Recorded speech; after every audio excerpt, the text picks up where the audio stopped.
uma guerra, nem exatamente entre que reis e que reis aquele episódio aconteceu. Tem alguns que acrescentam um ou dois reis a mais, tem outros que pulam, suprimem. Mas os mesmos leitores não tiveram nenhum problema com isso. Isso estava ainda em processo de ajuntamento, de formação, ou seja, de canonização, e nem por causa disso os que leram essas supostas diferenças, para alguns até supostas discrepâncias, ficaram preocupados com isso, porque eles perceberam que o significado não tinha sido alterado. E aí, nesse sentido, tem várias informações que discrepam em certos aspectos e não significam nada, a não ser a veracidade maior ainda da descrição. Porque se é um livro de impressões humanas, um livro de Deus para o homem, tem que ter a ver com a interpretação do homem, com a impressão humana, com a capacidade humana de, no seu tempo e naquela hora, atribuir sentidos. Sentidos, sim, que precisam estar corretos. As palavras que nomeiam esses significados podem variar. Agora, uma vez que você mete isso na cabeça, que você entende, você deixa de ficar advogando como coisa pertinente à salvação, o que é uma heresia. Alguém advogar a exatidão letrista, a inerrância literária e letrista da Bíblia como palavra de Deus é uma blasfêmia, é um pecado. E é uma inexplicabilidade sem solução, porque a única solução é admitir fatos. É assim mesmo, tem sim, tem isso mesmo. Agora, a mensagem não muda, o sentido é o mesmo, o significado é inalterado. E as pessoas que escreveram sabiam que um livro tinha um determinado modo de apresentar e um outro tinha algo a mais ou algo faltando, mas para eles não houve a tentativa de querer formar um corpo único que evitasse qualquer que fosse a pergunta. Não. Para mim, essa é uma das maiores provas da inspiração do texto. É o fato de que ela dá essa permissão democrática, a inspiração de Deus no coração de cada pessoa que recebeu essa inspiração. E também é uma validação histórica do que aconteceu, porque vocês já imaginaram? Se você reunir a minha família toda, minha mulher, meus filhos, netos, todo mundo, e nós todos virmos uma mesma ocorrência, e depois nós nos separarmos, e cada um de nós, alguns anos depois, escrevermos o que nós vimos e lembramos daquela ocorrência, os nossos textos certamente serão iguais no que diz respeito à definição do que ocorreu, do significado do que ocorreu. Mas certamente haverá variações a partir dos ângulos que cada um viu, o que cada um observou mais, o que chamou atenção. Como é um texto de impressões humanas, o que mais impressionou ao indivíduo, de acordo com sua percepção, com sua cultura, com sua idade, com a sua atenção, com aquilo que formou o extrato da sua cognitividade. Essas coisas todas estão presentes como variação saudável, embora a narrativa e o seu significado absoluto estejam intocáveis apesar disso. Quem entende isso acaba com essa história dos conservadores, do pessoal que cultua letra, que mata. Você veja, por exemplo, os apóstolos, como o próprio Mateus.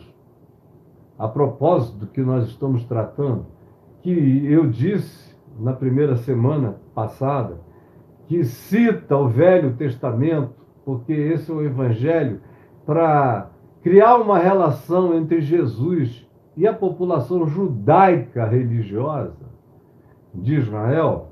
Você vê como ele evoca esses profetas, ou os salmos, e frequentemente sem nenhum literalismo.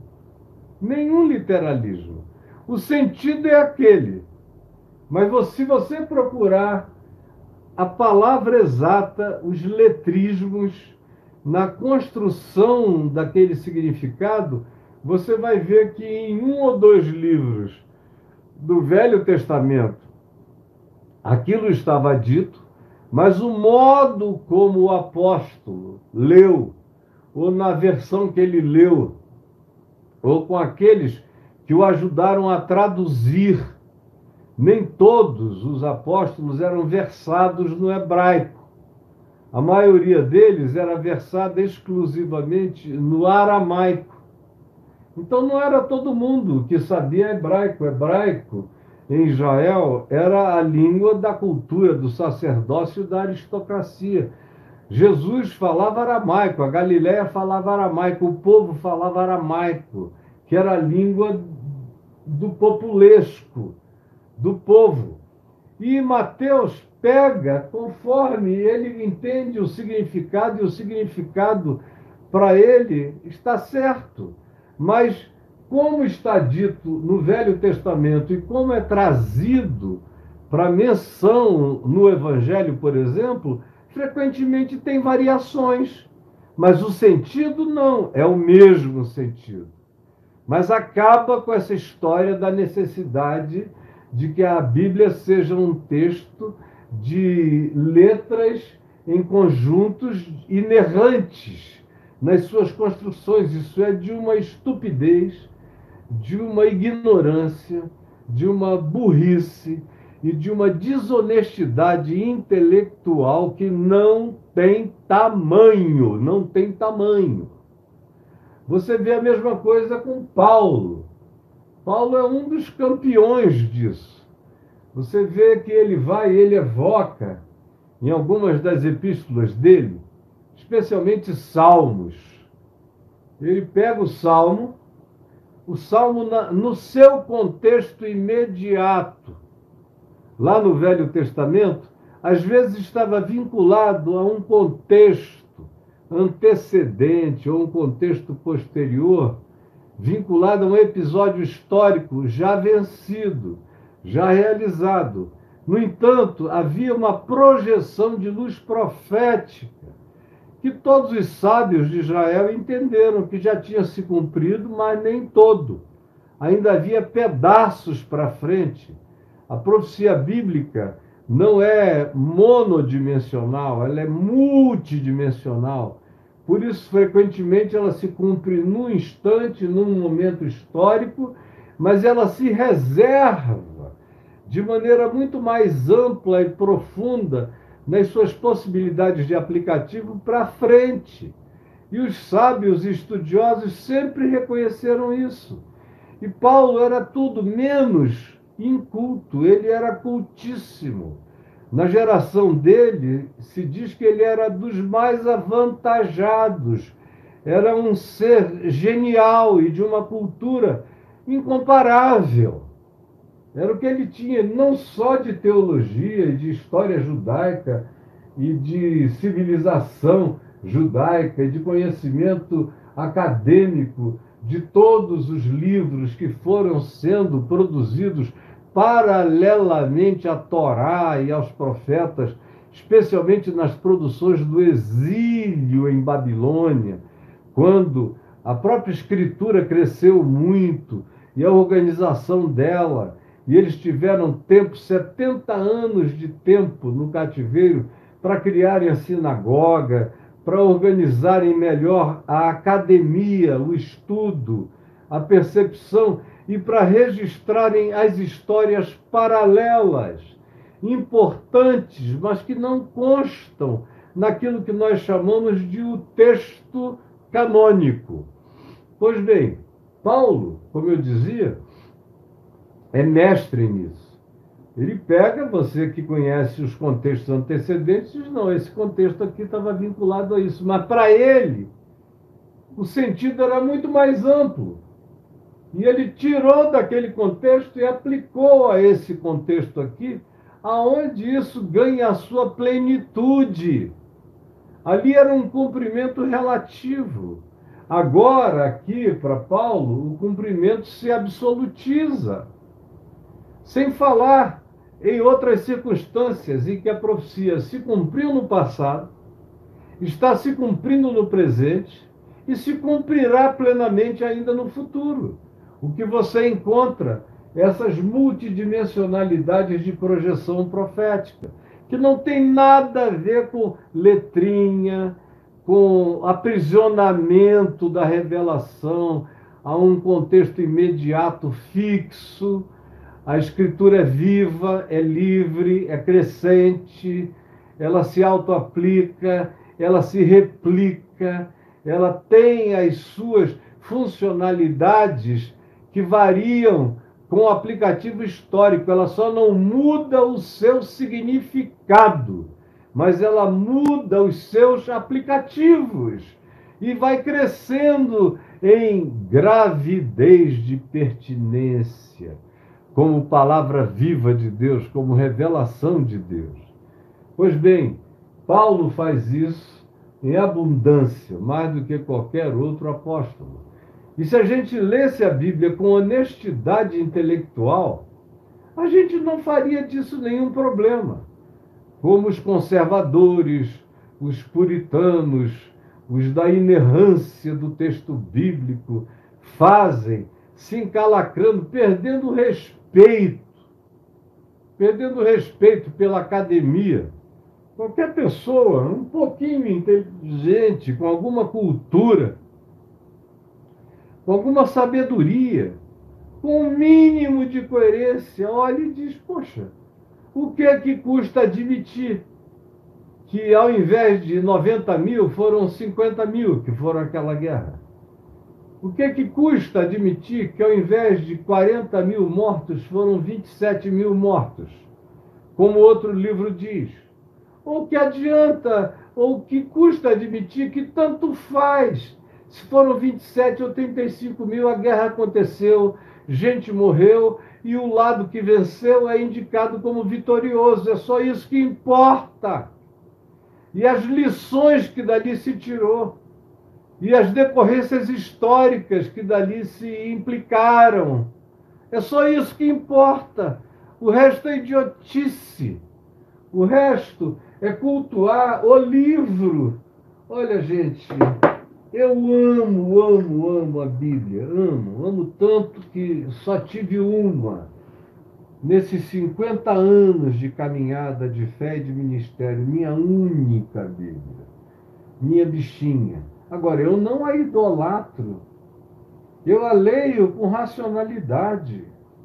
Eu sei que as pessoas que estão aqui são todas honestas, que os escribas foram honestos, que as narrativas são sinceras e honestas, e que as linguagens são as linguagens possíveis para aquele tempo, para aquela hora, para que isso seja devidamente compreendido, geração após geração. O objetivo da Escritura é se fazer entender, é se fazer compreender. Isso é absolutamente fundamental que seja entendido, porque a mente da gente não fica presa nessa blindagem do ortodoxismo falsificante da grandeza não confinante da palavra viva de Deus, eficaz, que se aplica e reaplica, que cresce, que nunca diminui, que só aumenta nos seus aplicativos, o que dá a você acesso a uma percepção cognitiva, como Paulo desejou que acontecesse com os de Éfeso, os Efésios, quando ele diz, eu oro para que vocês não fiquem achatados, nem confinados. Eu oro, me ponho de joelhos para que a cognição espiritual de vocês tenha dilatamentos multidimensionais, que vocês compreendam a altura, que vocês compreendam a profundidade, que vocês compreendam a largura, que vocês compreendam o comprimento, que vocês não fiquem amarrados a um momento, a um contexto aprisionante, porque essa palavra é viva, como Jesus a fez viva. Algumas das citações que Jesus faz do Velho Testamento, se você comparar com o contexto imediato, ele se permitiu a liberdade hermenêutica de aplicar aquela palavra num contexto extremamente mais pertinente do que a Torá, o Pentateuco, os 5 primeiros livros do Velho Testamento fizeram, do que os livros históricos, do que os salmos, do que os profetas, porque é óbvio, ele era aquele em quem a palavra estava se cumprindo. Ele é quem diz, hoje essa palavra se cumpriu em mim. Ou é ele quem diz, bem-aventurados os vossos olhos e os vossos ouvidos, porque vedes e ouvis o que príncipes e reis quiseram ver e ouvir e não ouviram, mas a vós outros é dado conhecer a revelação desse mistério aqui e agora. A minha presença muda o olhar interpretativo de tudo. Os príncipes e os reis tinham a escritura, mas eles não tinham a encarnação, a interpretação, a hermenêutica viva, o aplicativo real, absoluto e definitivo do que estava dito em palavras, mas não estava encarnado em vida, em sangue. Isto dito para você que está aqui, e eu espero de todo o meu coração que vocês não menosprezem o que vocês estão ouvindo. É uma informação que tem gente que entra no seminário e sai do seminário, seminários batistas, presbiterianos, históricos ou pentecostais, e não ouvem isso. Entram com a cabecinha de nós. É uma cabecinha empedradazinha, não tem nada de dilatamento, não é só um problema de atrofiamento mental e cerebral, é um problema de atrofia no espírito, na cognitividade mais profunda. E aí a tua mente fica fechada, selada, você lê, e não entende nunca, como acontece com a grande maioria. E você vê o exemplo de Jesus aplicando de maneira larga, lata, profunda, para além do aprisionamento letrista. Você vê a mesma coisa nos evangelistas dos evangelhos, você vê a mesma coisa nos apóstolos, especialmente em Paulo, com argumentações inegáveis. Qualquer um que leia chega a essa conclusão e não vai ficar fazendo essa viagenzinha de querer jogar pedra em mim, dizendo seu herege. Herege é você. Herege é você. Que eu não quero chamar de burro, de limitado. Não, você pode ter sido só um sujeito condicionado, que passou por uma lavagem cerebral. Quem sabe, estudando física na faculdade, você não aplique os mesmos critérios. Mas na leitura da Bíblia você ficou confinado, engessado, emburrecido. Infelizmente, a palavra final é essa. Agora, por que eu fiz essa introdução enorme até aqui? Porque o profeta Isaías diz: a virgem dará à luz a um filho, que será chamado Emanuel. E o anjo diz a José no sonho: e tu lhe porás o nome de Emanuel. Não, ele diz: tu lhe porás o nome de Salvador do povo. Deus conosco, em Isaías, Salvador do povo, Jesus, em Mateus, pela palavra do anjo. E aí? Porque se o anjo é de Deus, ele não cita o profeta Isaías. E por que ele não diz o nome já está determinado, inclusive nas Escrituras? E tu deves chamá-lo de Emanuel, que quer dizer Deus conosco.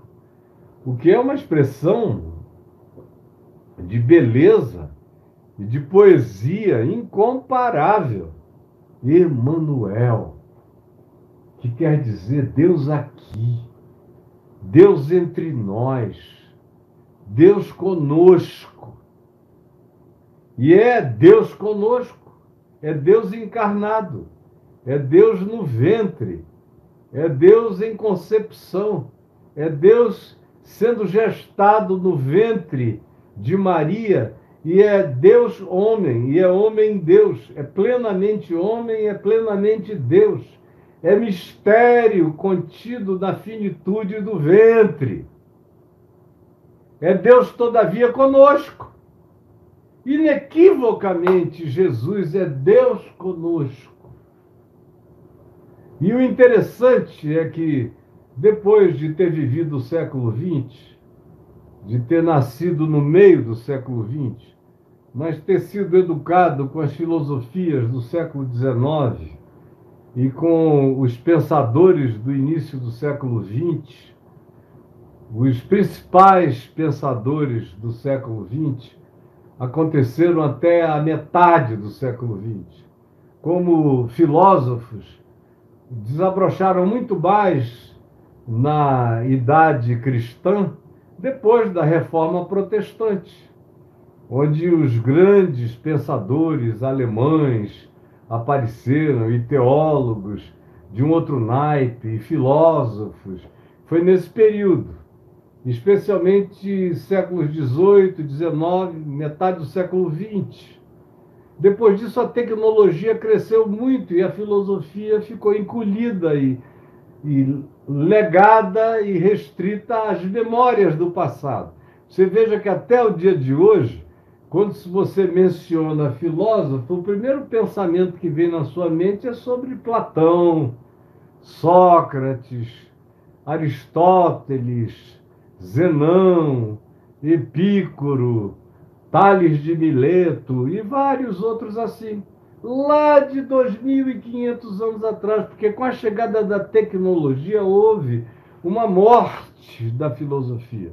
Eu me lembro que quando eu era adolescente, todo mundo me dizia: você tem uma cabeça de filósofo, mas não faz filosofia não, porque não dá dinheiro nenhum. E eu não tinha a menor intenção de fazer nada, eu não sabia nem se eu ia viver até depois de 23 anos. Era o máximo que eu conseguia enxergar naquele estilo de vida para frente, mas eu ouvi isso muitas vezes. Você é naturalmente feito para isso, mas não aceite isso não, porque não dá grana. Porque tinha havido uma barrigada na perspectiva do significado filosófico na segunda metade do século XX.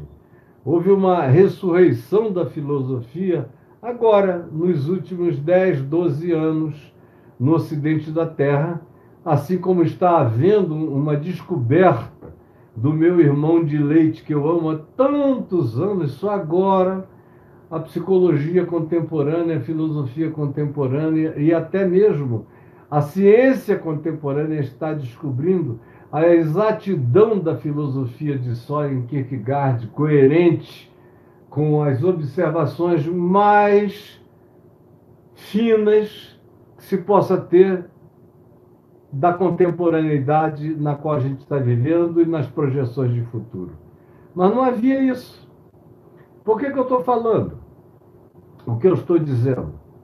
É porque se a gente não tiver a certeza absoluta de que a Escritura carrega essa mobilidade, e se a gente não entender que ela não está querendo ficar aprisionada a um conjunto de letras e de códigos, mas ela quer espargir significados, se a gente não compreende isso, a gente fica se perguntando, como eu já vi pessoas dizendo: escuta, Por que que puseram o nome de Jesus se lá em Isaías estava dito que seria Emanuel e será chamado Emanuel?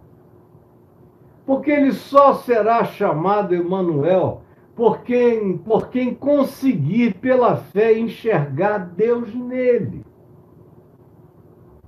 Porque ele só será chamado Emanuel por quem, pela fé, conseguir enxergar Deus nele. Quem não tem esse olhar, quem não teve essa luz, no máximo, chega até Jesus, que é o nome histórico da figura de 2000 anos atrás. Emanuel é uma promessa eterna. Emanuel é uma promessa de vigência contínua, porque Deus nunca não esteve conosco. Ele sempre esteve e estará conosco. Só que em Jesus, ele pode dizer o que Jesus disse a Filipe, quando lhe perguntou em João 14, mostra-nos o Pai, pediu a ele, isto nos basta. E Jesus disse, Filipe, há tanto tempo eu estou convosco e não me tendes conhecido. Quem me vê a mim, vê o Pai. Como dizes tu, mostra-nos o Pai? Não crês que eu estou no Pai, que o Pai está em mim? As palavras que eu vos digo, não as digo por mim mesmo, mas o Pai que permanece em mim faz as suas obras. Olha para mim, enxerga o Emanuel, porque você tem fé para ver Deus em mim. Eu e o Pai somos um. Para quem olha com essa fé, esse discerne o Emanuel. Quem não olha com essa fé, na melhor das hipóteses, admite apenas a historicidade de Jesus. Como é algo que agora ganhou de novo vigência e entrou na moda cognitivo-histórica. Porque eu cresci num tempo em que a grande questão era se Jesus tinha existido ou não tinha existido. Eu ia falar nas faculdades, nas universidades, bem novinho. Meu Deus, eu sabia que quando eu acabasse de falar os meus 40 minutos de palestra, as perguntas viriam e algum professor de história da faculdade ou do campus estaria ali e iria dizer, escuta, e como é que isso tudo tem significado se a gente não tem nem como provar a existência histórica de Jesus? Aí você perguntava, por que não? Aí eles diziam, porque não tem uma pedra escrito alguma coisa sobre Jesus. Era o tempo do culto às pedras da arqueologia.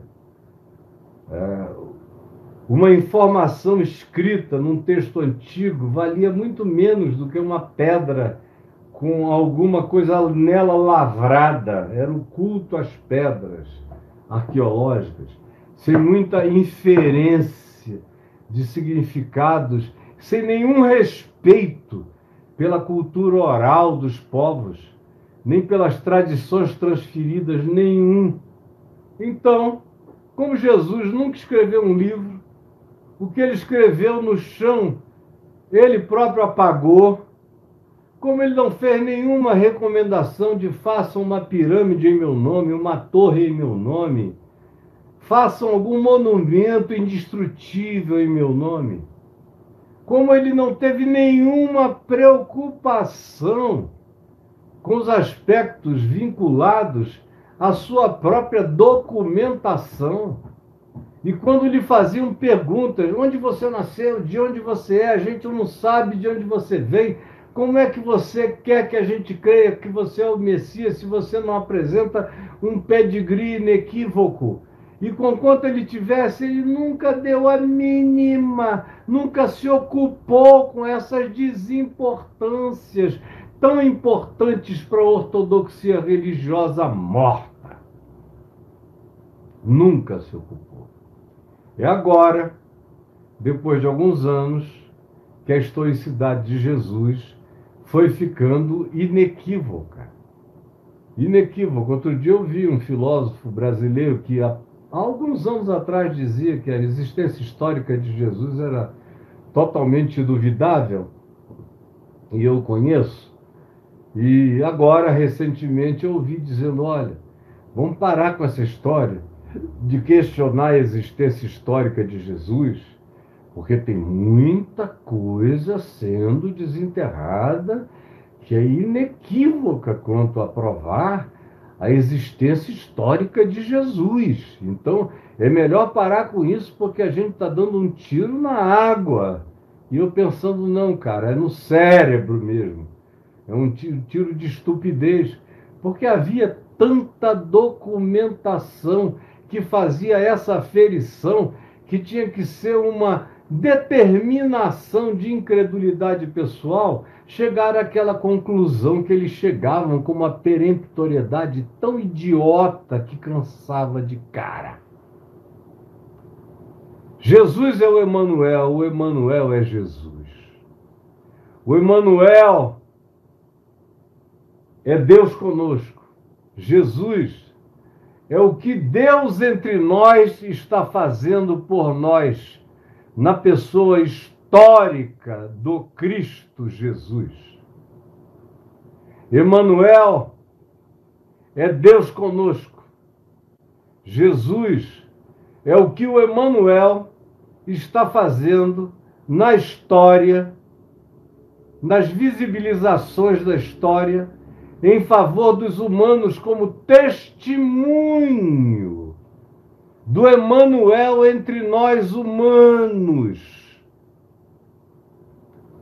Por isso não tem nenhuma contradição. Emanuel é quem ele é. Jesus é o que ele veio fazer por nós. É por isso que eu digo, repito e repetirei sempre, que o Cristo é eterno, mas Jesus tem 2000 anos. Jesus faz aniversário. O Cristo é antes da criação de todas as coisas. É o Cordeiro imolado antes de qualquer criação, gás, matéria, partícula subatômica, dimensão ou criatura de natureza espiritual ou de qualquer outro tipo. O Cordeiro é aquele em quem, é o Verbo em quem, é a palavra por meio de quem todas as coisas são tiradas ex nihilo, do nada, para a existência. Esse é o Cristo, esse é o Cordeiro, esse é Deus eterno, que se sacrificou, que morreu antes de haver a criação. Deus morreu pelo que criaria. O Cordeiro foi imolado, foi morto antes de haver cosmos, de qualquer natureza. O cosmos nasce dessa ressurreição do Cristo da criação, antes de qualquer coisa ser criada. Essa ressurreição explode a vida da criação. Por isso se diz que o Cordeiro, o Emanuel, é imolado antes da criação de qualquer coisa, de qualquer conosco.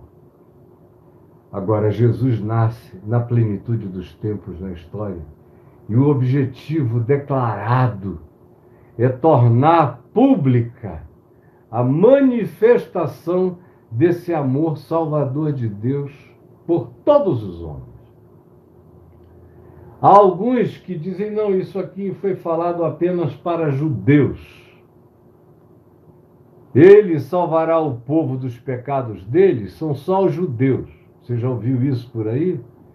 E tem aqueles outros que dizem, não, ele morreu pelos judeus que creram nele, os que não creram nele naqueles dias, ou quem não soube dele, estando ali por perto, morreu e se perdeu. E ele é o salvador de todos os gentios que ouviram a informação do Evangelho levada por crentes e aí se converteram. Ele só é salvador de quem recebeu a informação e aceitou a informação. Quem não recebeu, ou quem na hora não entendeu, ou não acolheu, ou estava correndo, ou não tinha nem como perceber, esse povo todo morreu antes, durante e depois dele. Ou seja, é uma salvação de coisa nenhuma. É uma salvação de uma gota, enquanto se destroem todos os oceanos de almas perdidas, porque Deus não está nem aí para as almas, para os espíritos que Ele criou. Deus só se preocupa com quem frequenta templo, igreja, com aqueles que batem ponto religioso, que cumprem os ritos e que pagam os seus impostos celestiais. É isso que eles pensam. É a isso que eles reduzem a salvação. A obra de Cristo, do Cordeiro antes da fundação do mundo e de Jesus na história de salvar o povo dos pecados deles, é restrita a um grupinho de absolutamente ninguém. Eles não veem Jesus dizer que, conquanto a porta seja estreita, o caminho seja estreito, todavia muitos naquele dia, muitos, ouvirão a voz dizendo: venham, benditos de meu Pai.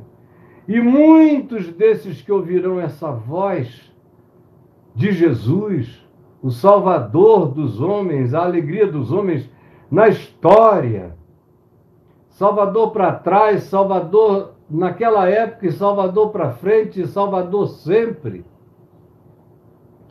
E o testemunho da cruz na história, eles não conseguem enxergar que, por exemplo, em Mateus 25, são pessoas que não sabiam nem quem era Jesus, que não tinham nem ouvido falar no nome dele, aqueles para quem ele diz: venham, porque eu tive fome e me destes de comer, eu tive sede e me destes de beber, e por aí vai. E eles no final dizem: não, a gente nunca te viu, a gente não sabia nem de ti. Mas Jesus lhes dirá: sempre que vocês fizeram isso a um próximo, a qualquer um, nessas circunstâncias, mesmo não pensando em mim, sem saber de mim, era a mim que vocês faziam, era a mim. Então o Emanuel é Deus conosco, com todos nós, desde sempre. É Deus com a criação, é o Cordeiro imolado desde antes da fundação do mundo. É aquele em quem todas as coisas são, e ele é por nós. E, portanto, quem será contra nós? Jesus é o nome, é a designação do processo histórico que tem a ver com a certeza que eu, você e o mundo inteiro podemos ter de que os nossos muitos e imperdoáveis pecados estão todos cobertos pela propiciação, pela palavra que disse: eu paguei, eu chamei sobre mim o pecado de todos, não apenas dos filhos de Israel e não apenas daqueles que ouviram essa informação, como diz o apóstolo João, dizendo que a certeza era essa, de que quando o Filho do Homem, que é a designação humana de Jesus, messiânico histórica de Jesus, é o Filho do Homem, fosse levantado da terra, ele atrairia todos a ele mesmo, inclusive os filhos de Deus que andam dispersos pela terra. Inclusive os filhos de Deus que andam dispersos pela terra. A cruz atrairia todos a ele mesmo, inclusive os filhos de Deus dispersos pela terra. Aí você diz: você veio hoje aqui para falar isso? Olha, só uma pessoa muito tola pode pensar que essa informação que eu estou dando aqui é uma coisa desprezível. Ao contrário, ela tem o poder de mudar a cabeça de vocês para sempre. Para sempre. Eu dou graças a Deus pelos que estão aqui, que não são tantas pessoas hoje. Eu espero que você recomende para tanta gente, e diga que essa informação vai mudar a mente, a interpretação, o olhar, vai alargar a sua compreensão. Não vou responder nada para Mônica Valéria, presta atenção, minha filha, você está perdendo tempo. Ouve a palavra, porque ela pode dilatar sua mente para sempre. O Braulio não estará mais aqui conosco, não é nada, é meu amigo querido, trabalhou quase 13 anos comigo, mas ele não pode mais estar agora, ele tem outros compromissos e eu o liberei. Já disse isso 3 vezes da semana passada, tá bom. Eu não fico falando disso nem de gente amiga minha que morreu, eu digo 1 vez, 2 vezes, 3 vezes, e se não for um filho, eu resolvo a vida de maneira muito simples, muito prática, muito objetiva. E olha só, estou aqui, o que sempre esteve aqui continua presente.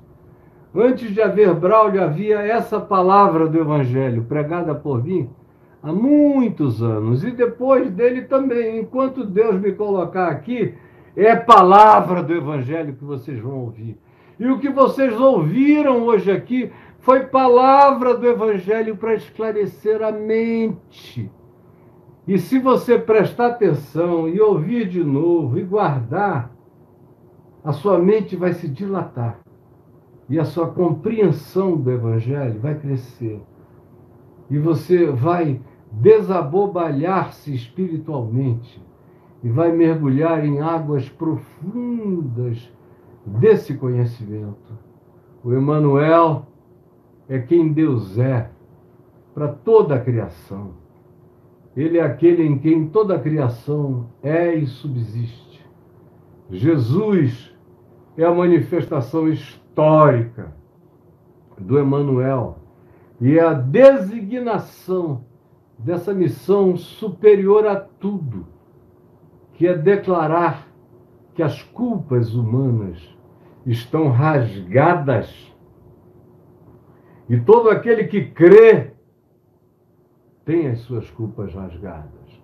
Isso é tão revolucionário que eu digo o seguinte: infelizmente o Freud nunca trabalhou com essas categorias. O protocolo da psicanálise proibia essa viagem de chegar a esse lugar de perdão.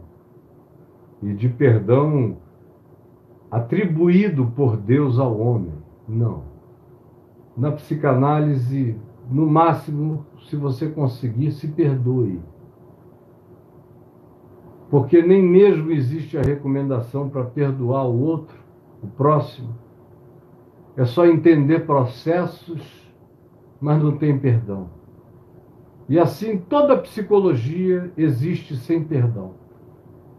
Aí o pessoal não entende, porque eles ficam 8, 9, 10 anos numa terapeuta, abrindo o coração, falando, fala do avô, da avó, da tataravó desgovernada, da família com tendência à embriaguez, do pai canalha e mulherengo, da mãe raivosa e amargurada, e de tudo isso, e botam a culpa no passado, não se enxergam nunca no presente, porque tudo veio de outros que despejaram esse lixo em mim, e eu mesmo que enxergue que eu me tornei a lixeira deles, eu não tenho a coragem de me salvar do próprio lixo. Eu só vou nomeando os lixos e colocando tag nele. Esse lixo é da vovó, esse lixo é da mamãe, esse lixo é do meu pai, esse lixo é do meu irmão mais velho que me abusou quando eu era pequenininha, esse lixo é disso, daquilo outro, esse lixo é do Brasil. Meu Deus, eu nasci na porcaria desse país, esse lixo é isto, é aquilo, mas ninguém se enxerga. Porque não existe perdão. Só existe transferência culposa. Não existe perdão. Quando na realidade o que nos salva é perdoar e o que nos salva é sermos perdoados. O que nos salva é quebrantadamente dizermos: Jesus, Tu és Deus conosco, e Tu que és Deus conosco levaste os meus pecados sobre Ti. Todos eles foram levados, nem os que são ocultos a mim mesmo, nem aqueles que eu próprio não enxergo, porque eu tenho cegueiras pessoais imensas, mas os meus pecados, sabidos e não sabidos, conscientes e inconscientes, foram todos lavados e abolidos e rasgados por Jesus da cruz e os principados e potestades que os usavam para me enlouquecer, para me endemoninhar, para me tornar insano, para tirar a minha sobriedade, a minha lucidez, a minha humanidade, a minha chance de felicidade do mundo. Esses pecados todos já foram lavados, limpos, e não há mais poder nem no céu, na terra, nem debaixo da terra que possa me acusar se eu crer que eu estou justificado pela justiça de Deus em Jesus. Aí, minha gente, acaba tudo. O cara fica curado do dia para a noite. Aquilo que os melhores mestres das psicologias da alma não conseguem resolver porque eles não têm a coragem de dizer: os teus pecados estão perdoados. Ou eu estou autorizado por te dizer, em nome de Cristo Jesus, que os teus pecados são muitos, mas eles estão todos perdoados. Como eu tenho a cara de pau divina de dizer, e vejo as pessoas serem libertas de megatons de agonia na hora. Como aquele homem que me procurou dizendo que tinha matado mais de 70. Na realidade, ele falou 77 pessoas. Eu executei como membro do Esquadrão da Morte. Me falou lá em Tiberíades, na Galileia, aos prantos, desesperado, com vontade de se suicidar. E depois de ouvi-lo e vê-lo gemer, querer virar verme, como se a cabeça dele tivesse saído pelo ânus, como se ele tivesse defecado a si mesmo, constituindo-se na bosta universal para a qual não havia salvação. Depois de tudo aquilo, ele, com aqueles olhos esbugalhados, eu tive a ousadia de botar a mão na cabeça dele em prantos, eu mesmo em prantos, sentindo a dor do inferno dele em mim. Eu falei: os teus pecados estão perdoados. Em nome de Jesus, estão lavados. E a cruz não se ergueu apenas para pequenos pecados, mas para grandes pecadores.